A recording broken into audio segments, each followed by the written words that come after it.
Abida, good morning, all of you. Good morning, sir. Good morning once again. Good morning, sir. जी कैसे हैं आप लोग? बढ़िया. Good morning, sir. Yes, sir.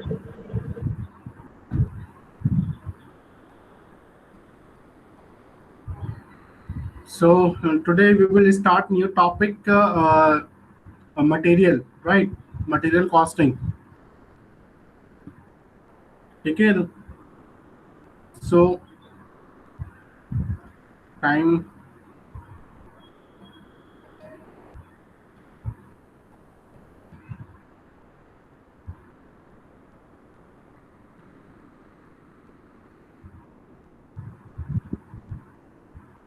Start करें बेटा. सारे बच्चे आ गए. Shall we start our session?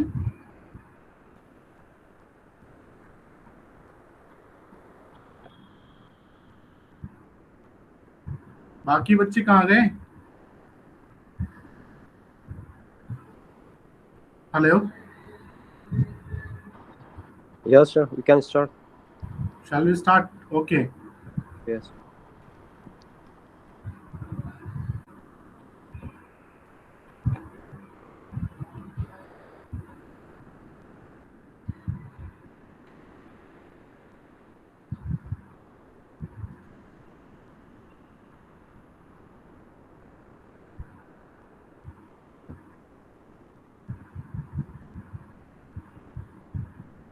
Today we will start new topic, material costing, right? Material costing. ठीक है. It is very important for your exam point of view also. This topic is very important for your exam point of view also. So please listen carefully, right? Don't take lightly, please.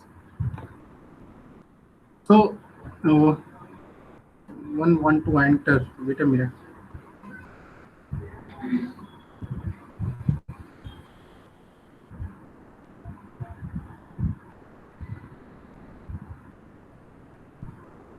Please ask your friends that join this class as soon as possible within 1 minute. उसके बाद में I will not, after that I will not allow. चलो start करते हैं. So today's topic is material costing. ठीक है. Material costing is very important for your exam point of view. So what do you mean? First of all, note down the meaning of the material. What do you mean by material?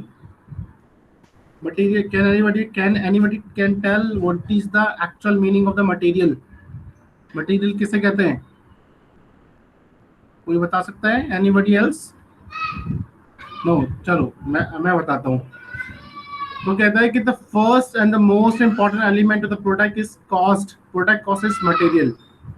जब कभी भी हम कोई भी product बनाते हैं, जब कभी भी बेटा कोई भी प्रोडक्ट बनाते हैं, तो उस केस में सबसे पहले जो मटेरियल लगता है, ठीक है, that is known as material.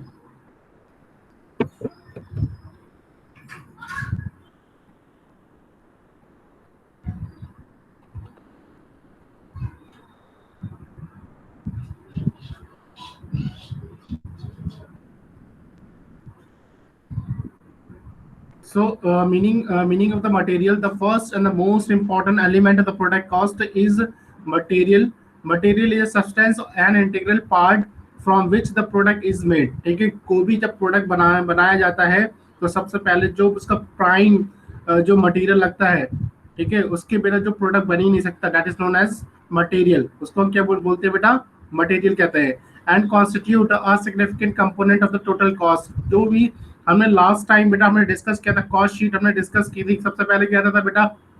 उसका मटेरियल आता था, मटेरियल कंज्यूम. उसके बाद बेटा क्या आता था? उसकी क्या आता था बेटा? Direct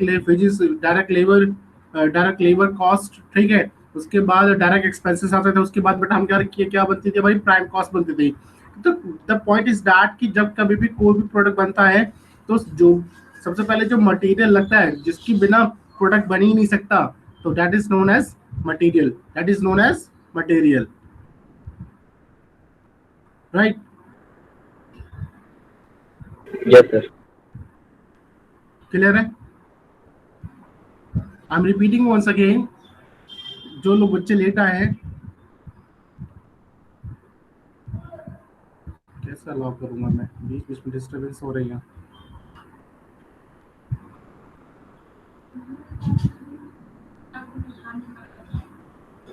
so I am repeating once again, जो बच्चे लेट आए हैं, कहता है कि what is the meaning of the material, the first the most important element of the product cost is material.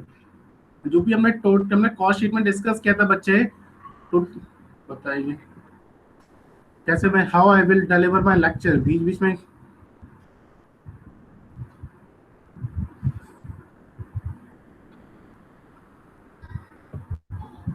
This is the last time, I will not, अब मैं allow नहीं करूंगा किसी बच्चे को।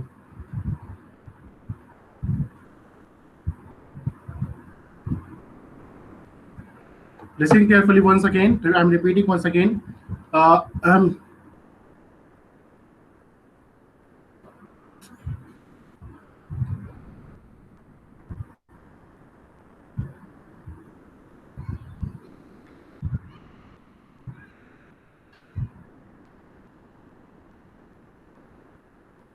Listen carefully once again, guys.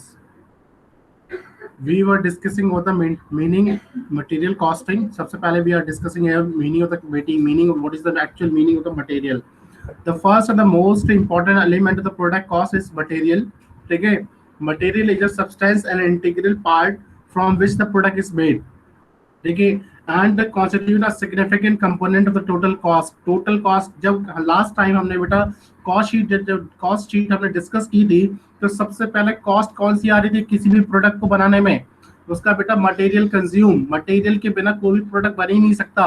Are you getting my point? Yes और no? I want response. Yes, sir. Yes, sir. ठीक है, material is a substance and integral part from which the product is made and constitute a significant component of the total cost. जो भी total cost आ रही है, सबसे पहले हमारा material की कॉस्ट ऐड होती है, उसके बाद डायरेक्ट लेबर कॉस्ट, उसके बाद डायरेक्ट एक्सपेंसेस, उसके बाद बेटा क्या आता था हमारा प्राइम कॉस्ट आती थी। तो टोटल कॉस्ट के बाद हमारी फैक्ट्री ओवरहेड के खर्चे होते थे, उसके बाद हम फैक्ट्री कॉस्ट आते थे, उसके बाद हम आपका सेलिंग एंड डिस्ट्रीब्यूशन के खर्चे आते थे। तो सारी कॉस्ट ऐड करने के बाद तो हमारी टोटल कॉस्ट बनती थी। In the same math, so it is saying the material is a substance and integral part is an important part from which the product is made. कोई भी प्रोडक्ट बनता है and constitute a significant component of the total cost. Depending upon the type of the product manufactured, the material cost may go up to 70 or 80% of the total cost. ठीक है, now the point is that material may be classified into the broad three categories. तीन category में हम बेटा material को divide कर सकते हैं। पहला होता है हमारा raw material, right, raw material. दूसरा होता है बेटा सेमी फिनिश मटेरियल। पहला होता है रॉ मटेरियल, दूसरा होता है सेमी फिनिश मटेरियल एंड तीसरा होता है finish material, right. So first of all we will discuss about the what is the actual meaning of the raw material, किसे कहते हैं, right. So material entering the production process, material entering the production process. Suppose करो अपनी mind में imagine एक factory की image create करो, you are an entrepreneur, you are a manufacturer and you are producing any product। आप कपड़ा बनाते हैं, राइट, आपकी मान लो टेक्सटाइल कंपनी है, फैक्ट्री है, या सपोज करो कुछ और किसी चीज में आप डील कर रहे हैं और आप अपनी माइंड में एक इमेज क्रिएट कर रहे हैं, सो दैट तभी आपको ये क्लैरिटी जल्दी समझ में आ जाएगी। then you would be able to recall very easily। तो रॉ मटेरियल जैसे बात कर रहे हैं हम यहाँ पे, material entering the production process at the very beginning in the natural और द रॉ फॉर्म कच्ची फॉर्म। जैसे मान लो कपड़ा बनता है, तो कपड़ा बेटा कहाँ से बनता है? The raw material might be appearing in the final product. For example raw cotton कपास, जिसे हम हिंदी में कहते हैं बेटा कपास, raw cotton in the production of the cotton textile. जब कभी you can take the example of the cotton textile, जब कॉटन टेक्सटाइल जहाँ पे कॉटन के कपड़े बनते हैं, तो कॉटन का जो कपड़ा बनता है क्या वो हवा में बन जाता है क्या? इट इज पॉसिबल नहीं। हाउ इट इज मेड, वो बच्चे बनता है आपको रॉ कॉटन डालना पड़ता है, तो जो रॉ कॉटन है जिसे हम कपास हिंदी में बोलते हैं, that is known as raw material. Are you getting my point? So for example raw cotton, raw जो हमने कपास जो डाला for the manufacturing, for the production of the cotton textile, so the kapas is known as the raw material. बात समझ में आ गई? It's very simple, it's easy, clear है? So disciplining the production process without forming a tangible part of the output. ठीक है, कि बात समझ में आ गई? I hope. Yes, sir. Okay, very nice. You Ansari, very nice. ठीक है, उसके बाद बेटा आगे बढ़ते हैं। सेमी फिनिश सेमी का आप खुद भी अंदाजा लगा सकते हैं। What is the actual meaning of the semi finish material किसे कहते हैं? मतलब कि आधा बन गया है और अभी आधा नहीं बना है। बात समझ आ गई? ये सुनो, partly finish semi finish material, partly finish material purchase from the outside or produced within the organization for assembling into the final product. Unpolished furniture purchased from outside and polished house before the sale. इसमें जैसे example create किया गया है कि unpolished मतलब furniture तो आप खरीद के ले गए, अनपॉलिश्ड है वो, जब उसकी पॉलिश हो जाएगी तो फाइनल प्रोडक्ट बन जाएगा। बात समझ में आ गई? जैसे मान लो कि आपका मान लो सपोज करो टेबल बनाते हैं, ठीक है, सपोज करो हम लोग टेबल, हमारी फैक्ट्री में टेबल्स बनती हैं, टेबल समझते हैं ना, चेयर, ठीक है, लकड़ी की बनती है। तो लकड़ी को की चेयर बनाने के लिए what we need what wood. Yes और नो? हमें क्या Yes, sir. We need wood. तो वुड क्या हो गया हमारे लिए? वुड हमारे लिए क्या हो गया? Raw material. ठीक है, यस और नो? तो वुड हमारे लिए Yes, sir. रॉ मटेरियल हो गया, राइट। उसके बाद हम क्या करेंगे बेटा? उस बना के रख लिया हमने, पॉलिश्ड नहीं है, आधा काम हो चुका है उसमें, अभी आधा काम होना बाकी है, तो वो एकदम रेडी नहीं है टू फॉर द सेल। ठीक है, बात समझ आ रही है? तो that is known as semi finished product, यानी कि 70 और 80% काम हो चुका है उसके अंदर, 20 और 30% काम होना उसके अंदर बाकी है। यानी 100% अगर प्रोडक्ट बनेगा उसमें 70% काम हो चुका है और 30% अभी काम नहीं हुआ है, तो that is known as semi finished product. जैसे हमारे इस बारे एग्जांपल के केस में बहुत सारे examples, we can take a lot of examples. आप अपनी प्रैक्टिकल वर्ल्ड में आप खुद भी जहाँ पे आप रह रहे हैं वहाँ पे आप देख रहे हैं लाइफ में, प्रैक्टिकल एक्सपोजर आप थोड़ा सा आपको ज़्यादा भी होगा मुझसे। तो जो हम चेयर की टेबल का एग्जांपल ले रहे थे, तो टेबल जो हमने बनाया रॉ मटेरियल किससे? वुड जो अभी 70% काम हो गया, अभी उसको पॉलिश्ड होना बाकी है उसको भी। ठीक है, तो 30% अभी काम नहीं हुआ है, तो that is known as semi finished product, semi finished material. उसके बाद आता है बेटा फिनिश मटेरियल। वर्ड फिनिश्ड इसमें अपने आप में एक क्लैरिटी आ रही है कि what is the actual meaning of the finished material, right. तो finished material are the product that are used in the form they are manufactured without any further value addition.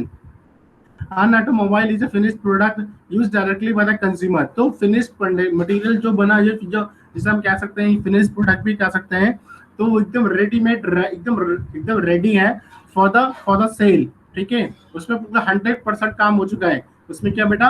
100% काम हो चुका है। रॉ मटेरियल, जो हमने raw material की बात कर रहे थे, उसमें बिल्कुल काम नहीं हुआ था। सेमी फिनिश मटेरियल में क्या बात है कि 70-60% काम हो चुका है, 30 और 40% काम नहीं हो चुका है। फिनिश मटेरियल में क्या है कि पूरा 100% काम कंप्लीट हो चुका है।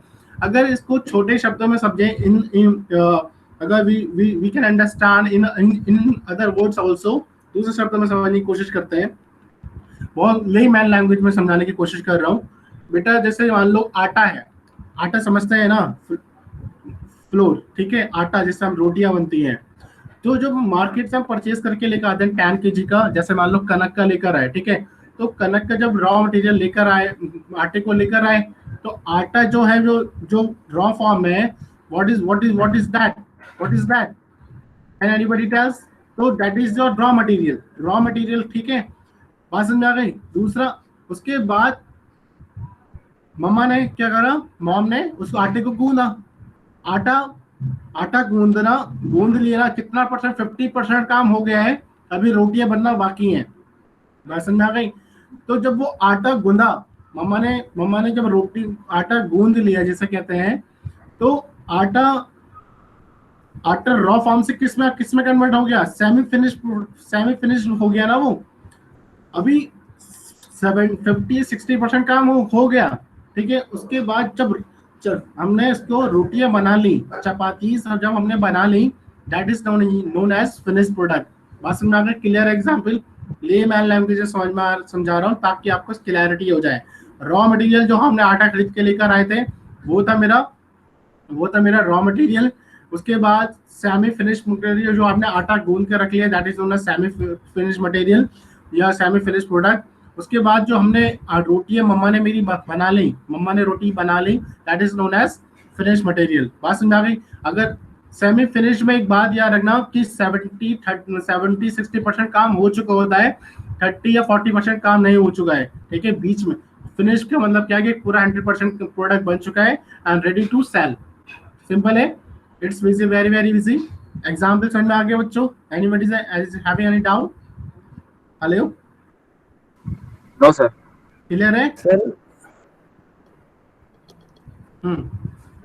सर रॉ मटेरियल और सेमी फिनिश रॉ मटेरियल का जो इम्पोर्टेंस है, या मतलब ये जो टर्म है सबके लिए अलग अलग वैलिड होगा। मतलब कि अगर मान लेते हैं हम लोग आटा खरीदते हैं, डायरेक्टली खरीदते हैं, पैकेट वाला खरीदते हैं, लेकिन गाँव में क्या होता है, मतलब रूरल एरियाज में क्या होता है कि लोग गेहूं से आटा बनाते हैं, खुद बनाते हैं, अपने घर पे ही बनाते हैं वो लोग। तो सर उनके लिए रॉ मटेरियल गेहूं होगा और हमारे लिए रॉ मटेरियल जो है वो आटा है। तो उनके लिए रॉ मटेरियल गेहूं होगा, लेकिन आटा उनके लिए सेमी फिनिश रॉ मटेरियल होगा। ऐसा कहना क्या सही होगा? तो फिर फाइनल में क्या बनेगा उससे? जी, फाइनल में क्या चपाती फाइनल बनेंगी ना? में फिनिश प्रोडक्ट बनेगा सर। तो चपाती बनेंगी ना at the last. What the mama will do, chapati बनेंगी। जी जी। तो हाँ, कह सकते हैं आप। उस केस में आपका स्टार्टिंग पॉइंट क्या हो गया? यू आर सेइंग कि रूरल एरियाज में, जिसे हम हिंदी लोकल वर्ड में चक्की वर्ड यूज करते हैं ना, वो वर्ड यूज कर रहे हैं ना आप। तो हाँ, चक्की में गेहूं डाला जाता है, तो चक्की में जो गेहूं डाला, तो that is your raw material, right? ठीक है। Yes sir. लेकिन जब आटा बना तो वो भी अभी रॉ मटेरियल है। बात समझ में आ गई? क्योंकि अभी उसमें अभी वो रेडी नहीं है, that is your raw material. गेहूं भी रॉ मटेरियल था अभी इस केस में। और बेटा जो चक्की से हमने जो आटा बना है, गेहूं से आटा जो बना है, तो वो भी अभी रॉ फॉर्म में है ना। अभी उसमें कुछ वैल्यू है, उसमें कोई आटा हमने गूंदा नहीं है। बात समझ आ गई? और बहुत सारे एग्जाम्पल्स हो सकते हैं। It can be a lot of examples in this world.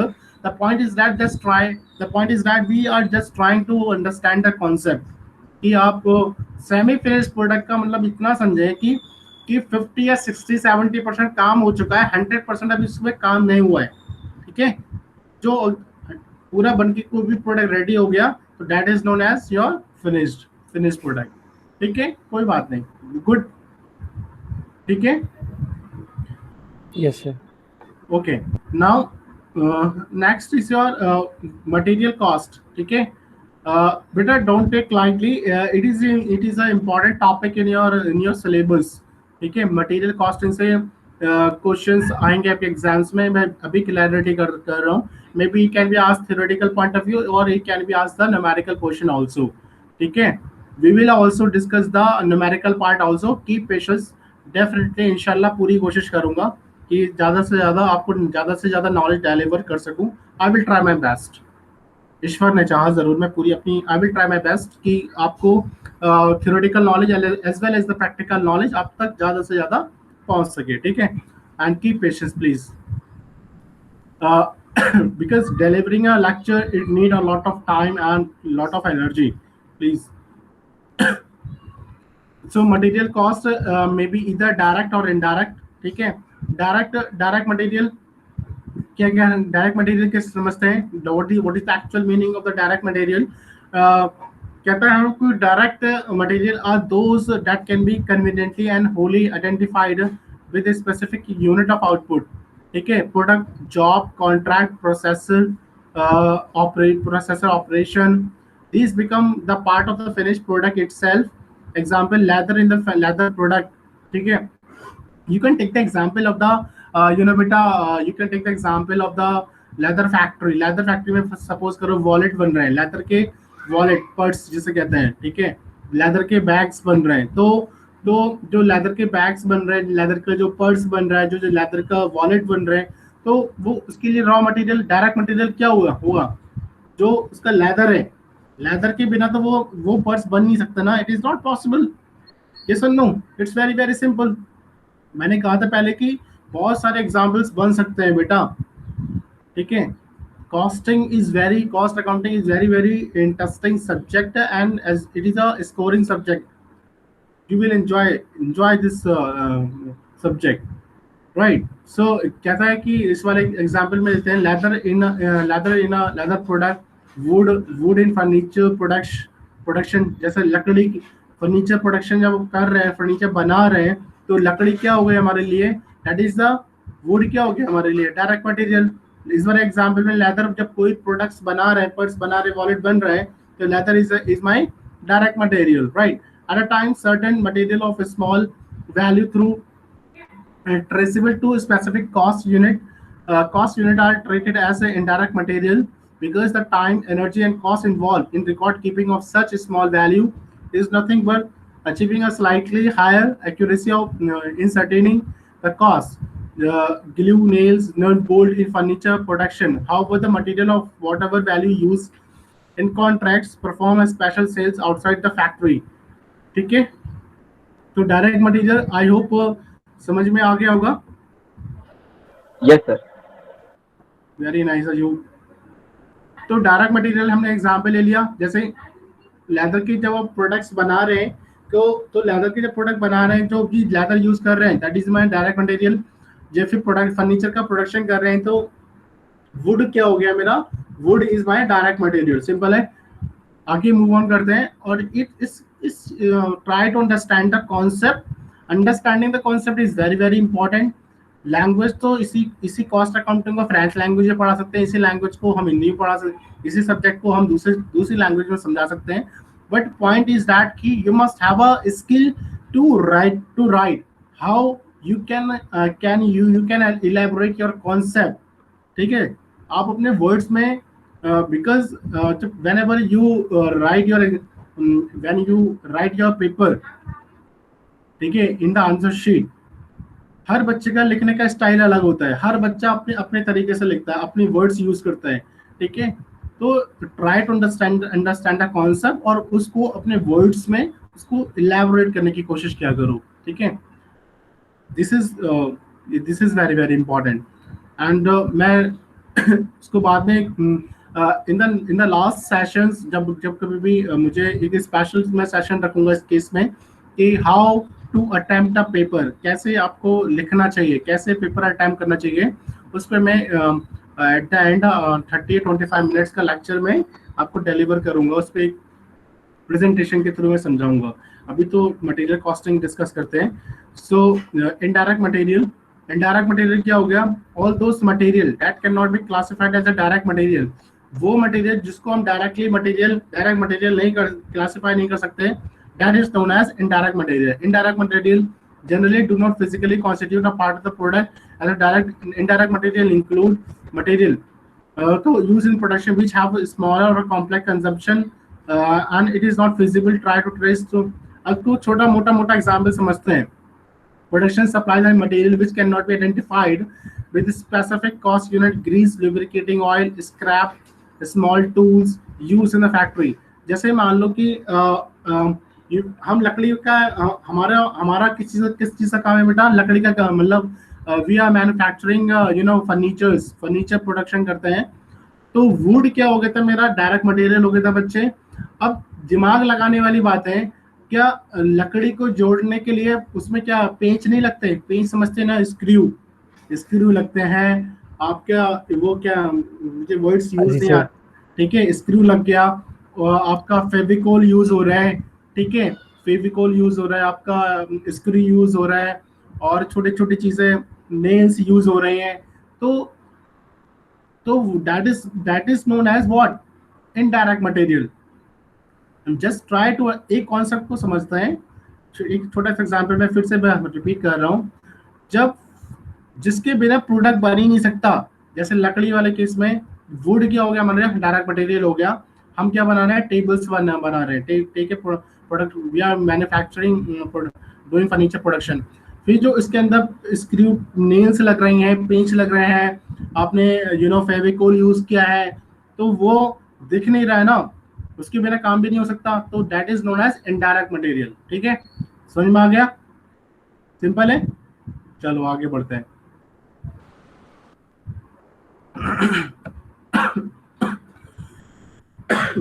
Sorry,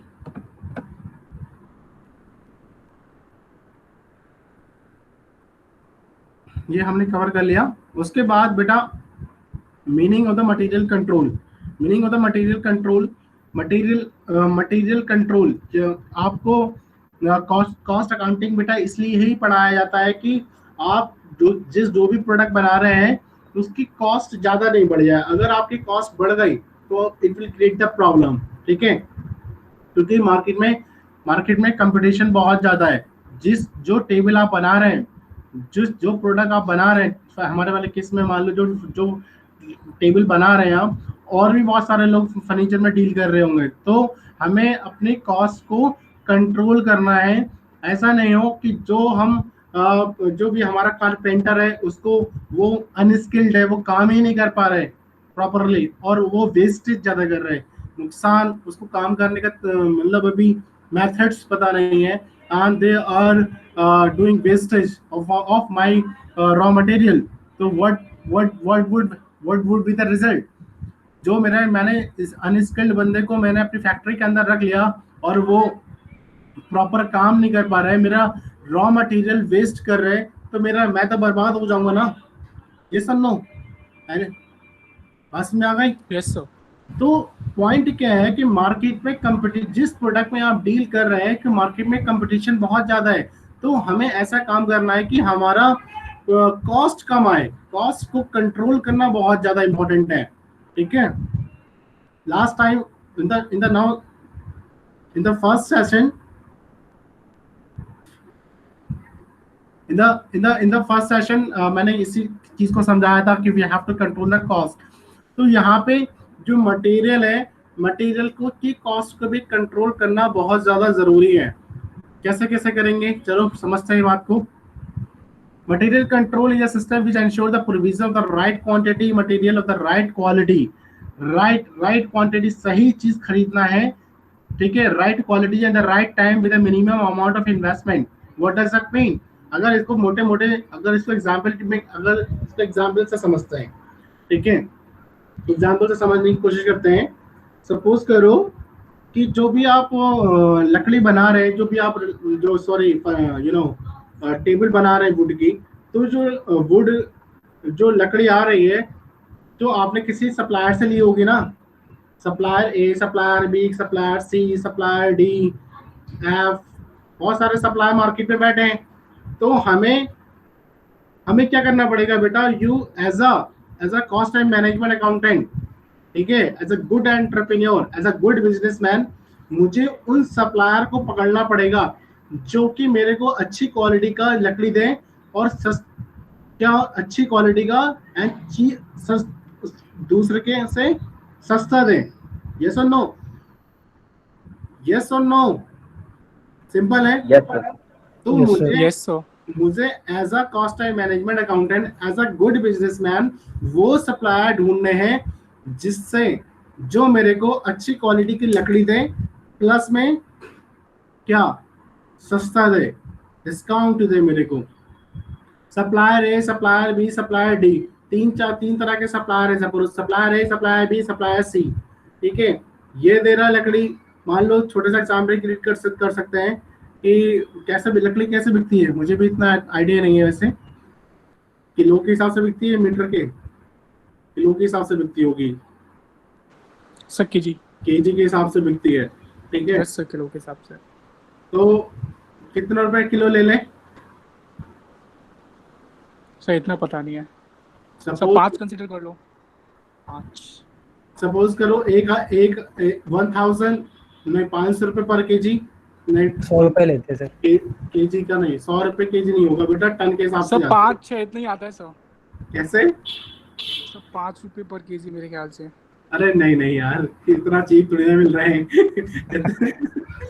इतना खराब चीप, लकड़ी। ये तो अब बहुत सस्ती खराब लकड़ी लेके मतलब क्या जाना है, तो फैक्ट्री आपकी डूब जाएगी। सर इतने का ही आता है। नहीं नहीं, 5 रुपए केजी कहाँ कहाँ बिकती है लकड़ी? 5 रुपए किलो कहाँ मिल जाएगी लकड़ी यार? इतने का पेपर भी नहीं आता है। 5 इतना रुपए रुपये चलता है भाई। सपोज करो, एग्जाम्पल क्रिएट करते हैं, 5 रुपए केजी बहुत सस्ती हो गई बेटा। अभी मार्केट में जाओ, थोड़ा एनालाइज करना। सपोज करो पेपर भी नहीं आता सर, ये बता रहे जो। जी, सपोज करो कि यू नो मान लो 100 रुपीज पर केजी, ठीक है, केजी के हिसाब तो होगा नहीं, 5 केजी मानते हैं। 5 केजी एक बंदा देता है 500 रुपए का, बी देता है आपको 450 रुपए 5 केजी का, और सी देता है आपको 400 रुपए 5 किलो लकड़ी। तो बताइए किससे लेना पसंद करेंगे आप? अच्छी सेम क्वालिटी है, सी से। ए बी सी तीनों सप्लायर थे, सी दे रहा है 400 रुपए 5 किलो लकड़ी, 400 रुपए की, ये दे रहा है 450 का, ये दे रहा है 500 रुपए। तो किससे लेना पसंद करोगे? एज अ गुड सी से लेना पसंद करोगे, क्योंकि उसका रेट सस्ता है, ठीक है। तो इसी को ही कहते हैं मटेरियल कंट्रोल। एक तो इस पॉइंट ऑफ व्यू से समझ लिया, कॉस्ट को मैंने कम करने की कोशिश की। दूसरा पॉइंट ऑफ व्यू बेटा इसमें ये भी है कि जो भी आपने फैक्ट्री के अंदर जो कारपेंटर रखे हैं, जो भी कारपेंटर रखे हैं, वो स्किल्ड होना चाहिए, अनस्किल्ड नहीं होना चाहिए। ऐसा नहीं हो मैंने अनस्किल्ड बंदे को रख लिया और वो बंदा क्या कर रहा है, वेस्ट ज्यादा कर रहा है। क्या कर रहा है? वेस्टेज नहीं होना चाहिए। अगर वेस्ट ज्यादा होगा तो क्या होगा? क्या होगा बेटा बताओ? नुकसान होगा आपका, सिंपल सी बात है। So, Yes, sir. at the right time with a minimum amount of investment, sir costing ज़्यादा आएगी। हाँ, कॉस्ट आपकी बढ़ जाएगी। आप कहोगे भाई साहब क्या कर रहे हैं आप, फैक्ट्री में काम करने आए आप, मुझे बर्बाद करने आए, यही कहोगे ना? बोले भाई साहब पहले सीख कर आइए, माफ करें आप, यही करोगे ना? It is a systematic control over the procurement, storage and usage of material so as to maintain an even flow of material, at the same time avoiding excessive investment in inventories. The essential of a good system of material control include scheduling the requirement, purchasing, receiving, inspecting, material stock record, material accounting recording. In fact, material control is a matter of coordination among the purchase department and receiving department and inspection department, storekeeping department and product control department and stock control department. ये बहुत सारे department हैं। इन सारे department बेटा क्या होना चाहिए? Coordination होना जरूरी है, ठीक है। The success of the business concern highly depend upon the efficiency of its material control system. किसी भी बिजनेस को कामयाब होने के लिए जिस पर्टिकुलर प्रोडक्ट में आप डील कर रहे हैं, ठीक है, अगर आपको you want to become a good entrepreneur, you want to become a good businessman, so in that case you have to control your cost. It is very very important and the material control system को develop करना very very important है। सारे department interconnected होना चाहिए। ऐसा नहीं होना चाहिए कि आपकी मटेरियल की रिक्वायरमेंट मान लो कि 1000 टन की थी और आपने 5000 एक टन की रिक्वायरमेंट थी मटेरियल की और आपने 5 टन मटेरियल मंगा के रख लिया, तो 4 टन तो आपने फालतू में आपने अपना पैसा ब्लॉक कर दिया ना। वहाँ पे जितनी रिक्वायरमेंट है उतना ही मटेरियल मंगाना है। वो कैसे पता चलता है? मतलब आपका क्या होना चाहिए? कोऑर्डिनेशन होना चाहिए डिपार्टमेंट के बीच में, और they must be the efficient material control system, right? Objective of the material control: continuous supply of the material for uninterrupted flow of production. Cessation of the production is total due to the material running out of the stock should be avoided. Such production stoppage very costly in terms of overhead denial, ठीक है। Optimum investment in the material, कि मैं बार बार repeat कर रहा हूँ कि आपकी जितनी रिक्वायरमेंट है वो उतना ही आपको माल मंगाना चाहिए, ठीक है। Excessive investment due to the over stocking of the material, ठीक है। आपको मान लो कि 1 टन की रिक्वायरमेंट थी और आपने ज़्यादा 5 टन के आपने माल मंगा लिया। आपने ज़्यादा माल मंगाने से आपका क्या हो गया, कैपिटल ब्लॉक हो गया, आपका पैसा ब्लॉक हो गया। वहाँ पे हो सकता था कि जो 4 टन आपने माल मंगाया है उस पैसे को हम और कहीं दूसरी जगह इन्वेस्ट कर सकते थे और वहाँ से रिटर्न आ सकता था, ठीक है। तो ये समझना बहुत ज़रूरी है कितना मेरी फैक्ट्री की रिक्वायरमेंट कितनी है, ठीक है। ये समझना बहुत ज़रूरी होता है।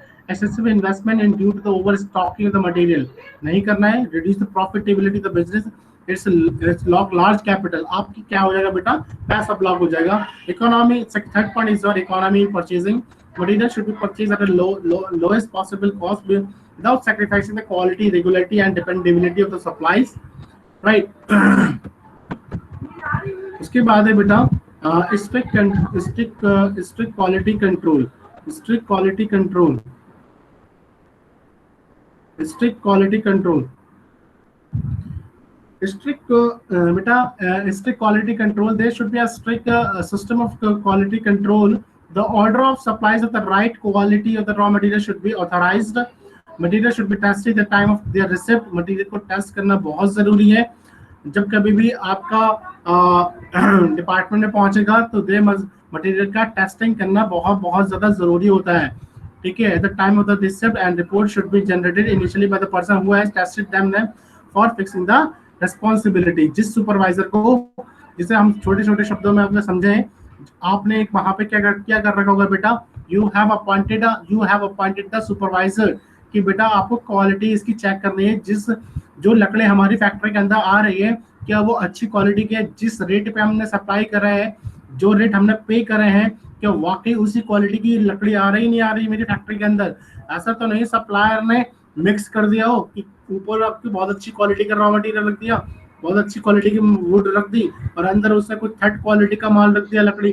तो what there should be the strict quality control is very very important. बात समझ में आ गई, सिंपल है। I hope it's very very simple. Next point is a minimum handling cost and time. Material should be stored at a such place and in such a manner that the material can be located at ease, made available to the user department for the least effort. What does it mean कि आपको अपनी factory का structure इस हिसाब से बनाना पड़ेगा कि जहाँ पे आपका प्रोडक्शन डिपार्टमेंट और आपकी लकड़ी कहाँ रखी जाएगी वहाँ पे ज़्यादा गैप नहीं होना चाहिए। ऐसा नहीं हो कि आपकी फैक्ट्री में प्रोडक्शन डिपार्टमेंट जहाँ लकड़ी बन रही है, जहाँ पे आपका फिनिश प्रोडक्ट बन रहा है वहाँ पे, और अपने रॉ मटेरियल अपने लकड़ी जो है बहुत दूर रखी है, तो वहाँ से वहाँ तक लेके आने में आपकी लेबर की कॉस्ट पड़ जाएगी। उसको जो मजदूर इंसान होगा उसको लेके आने में टाइम ज़्यादा लगेगा। तो आपका अपनी कंपनी का, आपकी अपनी फैक्ट्री का शेड्यूलिंग इसी प्रकार, स्ट्रक्चर जिसे कहते हैं, जिसे हम ब्लूप्रिंट कहते हैं, उसका इस हिसाब से स्ट्रक्चर होना चाहिए जहाँ पे आपका फिनिश प्रोडक्ट बन रहा है और जहाँ पे आप अपने रॉ मटेरियल रख लें वहाँ से ज़्यादा गैप नहीं होना चाहिए। इसी को कहते हैं minimum handling cost and time. क्योंकि अगर पास में होगा, क्योंकि जो अभी मेरा मजदूर काम कर रहा होगा उसकी कॉस्ट कम लगेगी, क्योंकि ज़्यादा दूर से लेके आएगा वो, उसको ज़्यादा टाइम भी लगेगा और उसकी कॉस्ट भी ज़्यादा लगेगी। पास में होगा उस मजदूर इंसान को टाइम भी कम लगेगा, उस लेबर को। बात समझ आ रही है? तो ये इंपॉर्टेंट समझना बहुत ज़रूरी है कि जहाँ पे प्रोडक्शन हो रहा है और जहाँ पे आपने मटेरियल रखा है वहाँ पे ज़्यादा गैप नहीं होना चाहिए, ठीक है। बात समझ आ गई? Made available to the user department with the least effort. And the sixth point is the control on payment of the material, ensure that no payment is made for the material not ordered through received for the material not received or material for defective quality. 7th point is your authorize। यहाँ पे बेटा बात कर रहा है defective quality. अगर कोई भी मटेरियल आपका डिफेक्टिव है, सप्लायर ने आपको गलत माल सप्लाई कर रहा है, कि in that case you will not पे द अमाउंट, आप डायरेक्टली वापस कर दे उस माल को, ठीक है। पागल थोड़े नहीं कि खराब माल थोड़ी ना रख लेंगे अपनी फैक्ट्री के अंदर, सिंपल है ना। 7th point is your authorize issue, ensure that no issue from the store take place without a proper authorization. The storekeeper has to be made accountable for the whole issue. जो भी production जो भी आपका material रखा है store में, वहां पे एक प्रॉपर रिकॉर्ड मेंटेन होना बहुत जरूरी है। प्रोडक्शन डिपार्टमेंट में कितना गया, कितना मैंने सप्लाई कर दिया, तो they must have proper record. ठीक है, उसको हम नेक्स्ट सेशन में डिस्कस करेंगे। उसके बाद है बेटा मिनिमाइज वेस्टेज। ये वाला पॉइंट मैं पहले ही कवर कर चुका हूँ। ठीक है, आपको अपना वेस्ट आपको अपना मटेरियल वेस्ट नहीं करना है। बात समझ आ गई? इसको मैंने स्टार्टिंग में ही समझा देता हूँ कि अगर आपकी फैक्ट्री में जो भी वर्कर है वो वेस्ट ज्यादा कर रहे हैं, तो आप बोलोगे भाई साहब माफ करो, आप प्लीज रिक्वेस्ट करोगे कि आप पहले सीख कर आइए, मैं अपनी फैक्ट्री के अंदर आपको नहीं रख सकता, because you are doing a lot of wastage. ऐसे तो मुझे नुकसान हो जाएगा, तो मेरी फैक्ट्री बंद हो जाएगी। सिंपल सी बात है, इसमें कुछ ज्यादा इलैबोरेट नहीं कर रहा हूं। दोबारा में control of the pilferage and the leakage of the other laws, a system should be put in a place and ensure that the pilferage of the material do not take place. A special control is required to put in a place for material prone or इसका मतलब हो गया leakage समझते हैं ना। कभी कभी suppose करो हमारा ऑयल का बिजनेस है, आपने ऑयल मंगाया तो कंटेनर क्या हो गया, लीक कर गया। बहुत सारे एग्जांपल हो सकते हैं। ठीक है, खराब हो गया, तो आपको वो सब चीज़ों को भी कंट्रोल करना बहुत जरूरी है। पैकिंग आपकी बहुत अच्छी होना चाहिए। वो सप्लायर से बोलोगे भाई साहब पैकिंग अच्छी करके भेजना, ताकि कोई लीकेज का प्रॉब्लम नहीं हो। Next point is detect the slow moving and the fast moving material. The system should be detect on a regular basis the item of the material which are slow moving and the item which are not moving at all. This will help in regulating further purchase for such material and prevent losses. 11th point is on control for or misappropriation. Beta, ensure that no misappropriation of the material take place as one place leakage develop in the system, and they tend to become a recurring in nature. उसके बाद है बेटा 12th point is on regular and dependable information about the material. There should be the regular and dependable record of information of each type of material, the stock position, minimum label, maximum label, special problem with respect to the certain material, and the list of dependable suppliers. This will help in placing order of the right quantity at the right time and to the right supplier. ठीक है, उसके बाद है आपका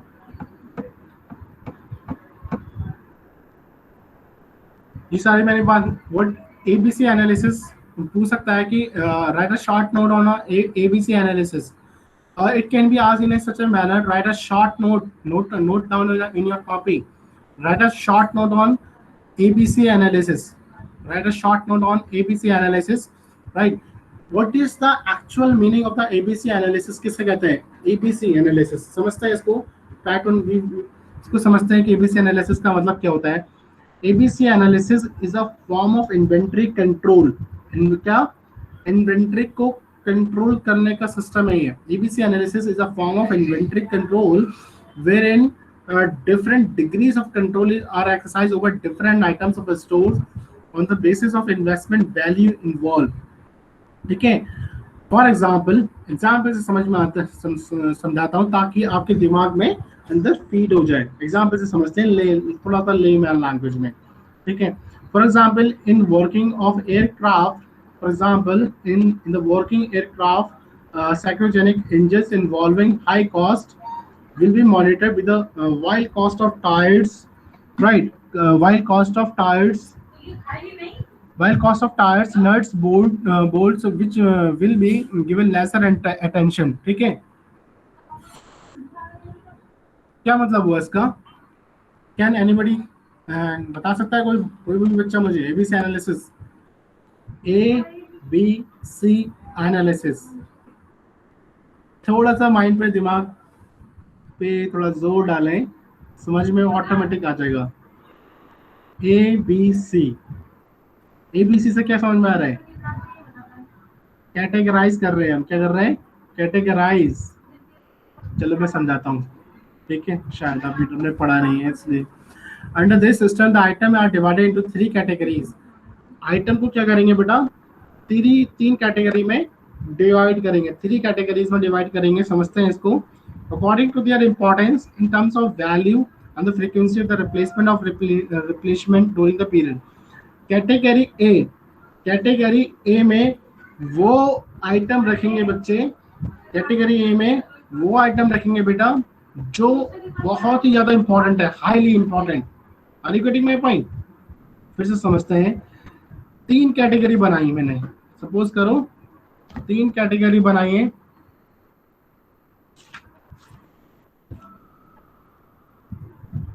ठीक है, इसको और इजी लैंग्वेज में समझाता हूँ, लिखने का इशू आ रहा है थोड़ा सा।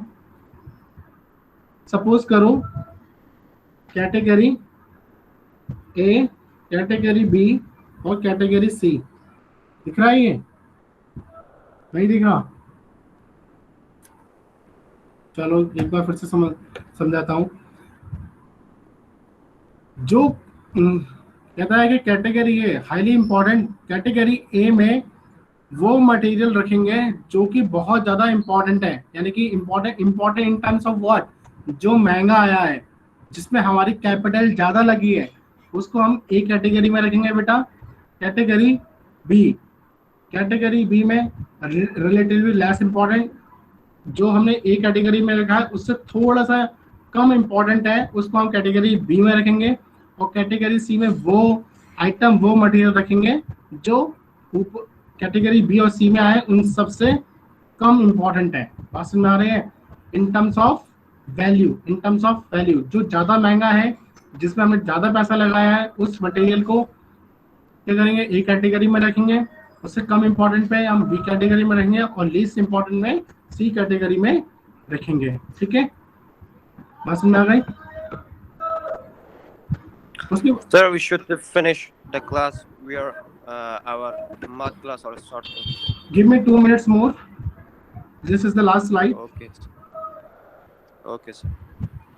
Advantages of the ABC analysis: smooth flow हो गया। ABC analysis ensure the minimum investment will be made in inventories of stock of the material or stock to be carried without any danger of interruption of production of wants of material or stores a requirement. Second is your cost saving की बात करता है। The cost of placing orders, receiving goods and maintaining a stock is minimized, especially if the system is coupled with the determination of proper economic order quantities. Third is your control by exception. This is your management time is saved, since attention is need to be paid only to the sum of the item rather than all the items. Fourth point is your standardization of the work. With the information of ABC system, much of the work is connected with the purchase can be systematized on the routine basis to be handled by subordinate staff. ठीक है, this is the we have discussed about the, ठीक है।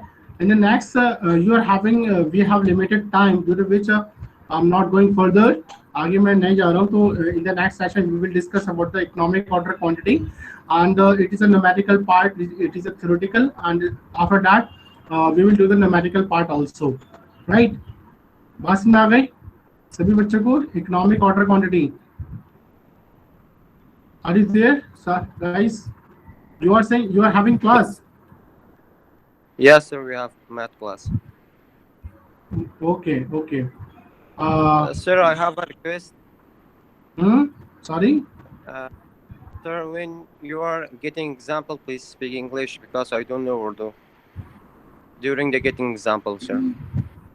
During my example, Sir, I'm. if it be possible, if it be possible, please speak English, sir. Okay. You do not know about Hindi and Urdu, right? No, sir, I don't know Urdu, sir. I'm from Yeah. Afghanistan, so. You are from Afghanistan. Okay. What's your full name? Nurul Haq. Nurul Haq Shirzad, sir. Okay. Yeah, sure. Do not worry about that. I hope you are enjoying my session. Are you getting my point? Yes, And, sir. If it be possible, sir, please send this PDF to group Command Survival. Sure.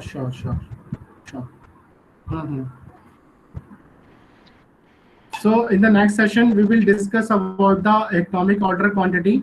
Okay. Okay. And the point is that कि आप इसको थोड़ा पढ़ के रखें. In the next session we will discuss about the economic order quantity. इसके numerical questions करेंगे, ठीक है बेटा. एंड जब मैं after when I will complete my syllabus, I will also give guidance how to attempt the paper, how to write. That is very very important, right? Are you getting my point, guys? Yes, sir. So I hope you enjoy my class. Chalo, wish you all the very best. Sir अच्छे से. Notes for study. Yes, बेटा. Anybody? हाँ कौशल बोलो. Sir will you send us notes or not? Yeah, sure, I will. Notes आप send करोगे? Yeah, actually, my father is hospitalized and having some family responsibilities, due to which there is some delay from my side in signing some notes. Give me some time. Definitely, I will also share some important No notes problem, also. sir. Okay. ठीक है बेटा. So, Okay, you sir. Ansari, ठीक है कौशल. Thank you, sir. Okay, sir. Anybody? Thank you, sir. Okay. Sure, Okay, I sir. will forward my PPT also and give me some time. Definitely, I will share each and everything. Do not worry about that. I will, do not worry about that. I will support you as far as possible for me. Keep patience, please, and keep revising your syllabus. अच्छे से रहें, खुश रहें. Wish you all the very best, guys. Okay. Thank you. Goodbye. Thank you, beta. Thank you, Krishna. Allah Hafiz. Allah Hafiz. Allah Hafiz.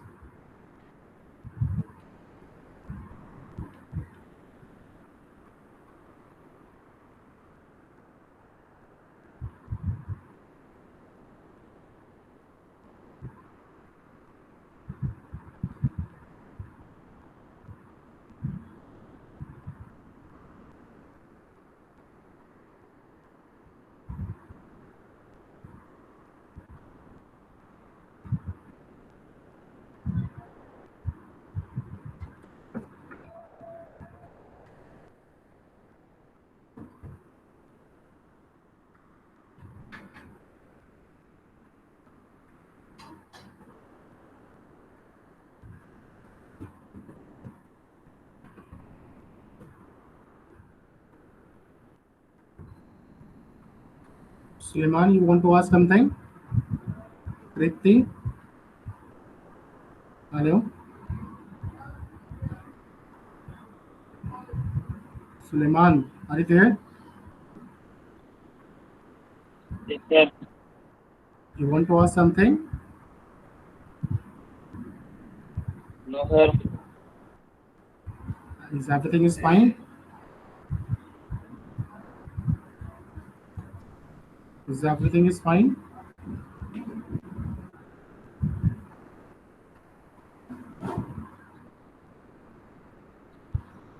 Sanchit, beta, you want to ask something?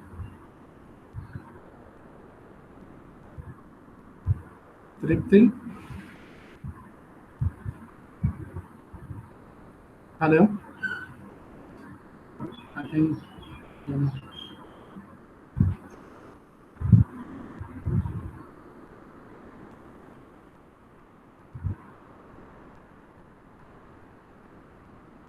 Sanchit?